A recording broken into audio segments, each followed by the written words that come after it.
This is Adam Peck, and he is the dramaturg on us. Right. And this is Nick. Why have they put me with you?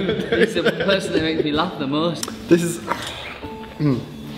Adam Peck, and he is the dramaturg on 101 Dalmatians. And this is Nick Partridge, and he's the assistant director. I'm in charge of the script and changing the script, and I do that either on the script itself or on my laptop. And Polly's in charge of things like sheets like this and making notes where she has the name of the actor and then where they move to and where they stand. And she has costume notes on here, so on here it says 8 spotty hats. And up here she has band involved, recorded track, how to get rid of baskets. So she has problems and how to solve them. She has things about the set on there. We have a timing copy here, which is for any dance or movement pieces. The counts marked out so that when Dan, who is the movement director on the piece, isn't here, we can help the choreography stay to the pattern that he's set up. We also have props that sometimes are in need of attention, or the props that work. So we give these to somebody else and we say, can you make some more things like this? Or we say, oh, this one, the areas come off really easily. Satsumas.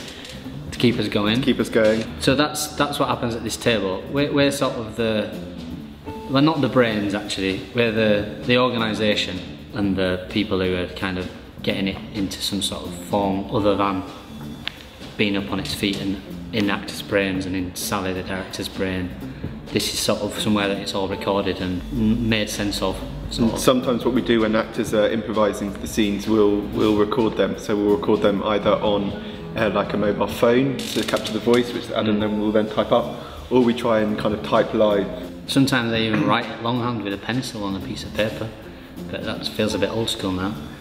So the assistant director is there as a support for the director to help them flash ideas around, as a sounding board, as somebody who can work on scenes outside of the rehearsal room or in a different rehearsal room whilst some other actions taking place. It's quite a malleable role, and you have to be prepared to kind of support any areas of the production where they might need it. So this might involve me working quite closely with Sally, the director, or with Adam, sometimes I help him with script, or with Dan, helping him kind of plant the movement down and make sure that's kept consistent through rehearsals, or working with Benji and supporting anything that the musicians might need, or just kind of working with the actors and making sure they're happy. It really varies, the role of an assistant director from show to show, but the most important thing I think is to be malleable and always kind of bring a good energy into the rehearsal room, support everyone in whatever way they might need.